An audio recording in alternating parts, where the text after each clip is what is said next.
よしです。動画をご視聴いただきありがとうございます。前回のここの屋根、やって、シートをかけていったんですが、強風で、止めてた部分が、外れてしまいました。配管に止めてて、いずれ撤去しようと思ってた部分なんで、当然といえば当然かなとは思います。ここは仕方がないんですが、とりあえず、このシート一旦剥ぐって、で、こっちの部分ですね。この屋根の部分。ここを今日はやっていきたいと思います。で、ここをやるにあたって、下ですね。この足場。2スパン分あるんですが、それを、こちら、今、こっちに、一つあるんですが、一つ、こちらに伸ばして、で、もう一つ、こっち側の下ですね。ここにずらしたいと思います。それでは、この変えたとこまで飛ばしたいと思います。シート、取り終わって、足場の移動も終わりました。で、ここ、濡れてるのは、灯油の配管、古いやつあったのを取ったんですが、その中に少し残ってたやつが出てきました。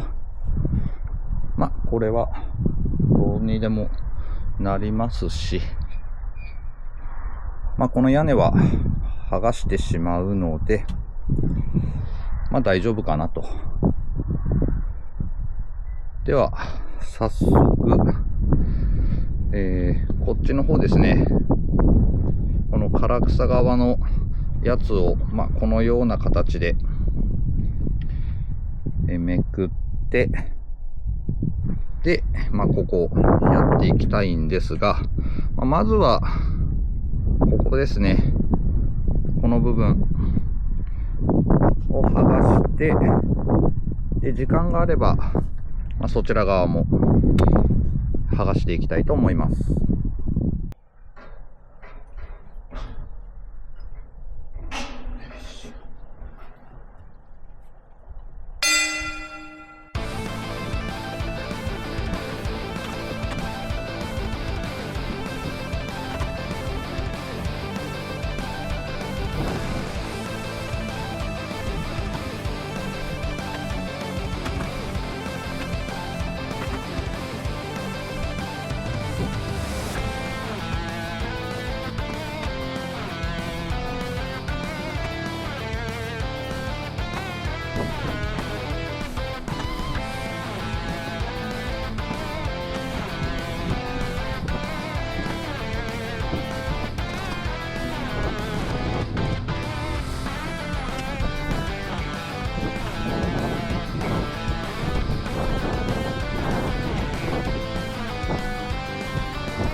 なってる。あ